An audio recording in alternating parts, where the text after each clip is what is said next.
За барометрыг илүү хялбархнаар олгож зарлагдах аргыг үзье. Тэгэхээр search гэсэн шийдвэр орохлоор барометрийн тайлан харагдаж байгаа. За эндээс бол барометрийн нэрсүүд харагдаж байна. Тэгэхээр энд байгаа барометрийг орлогодох зарлагдах асуудал бол жоохон хүндрэлтэй болж ирдэг. Яагаад гэвэл хэтэрхий олон төрлийн параметр байна. За жишээ.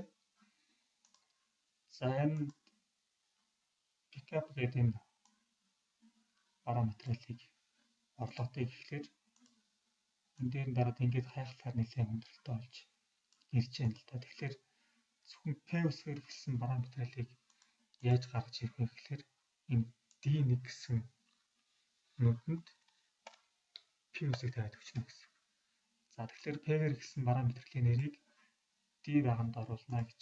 За энэ дээр нь одоо шүүхлэр зөвхөн P үсгээр эхэлсэн параметрийн нэрсүүд харагдаж байна. За эндээс түрүүнийхээ бараг сонгоод явчихна гэсэн.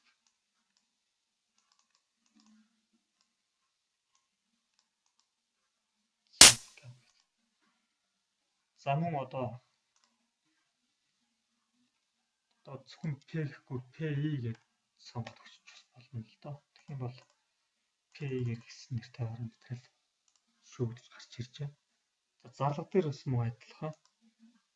За зарлагын хэсэг рүү ороод параметрэл зарлага дий. За эндээс параметрэл олоход хүндрэлтэй байгаа учраас за энэ Pajero гэдэг, Pajero law гэдэг энийг зарлагтай гэж бодъё. Тэгэхээр би зарлага руу ороод за бүр тодорхой болох үгнээс PA гэж биччихье.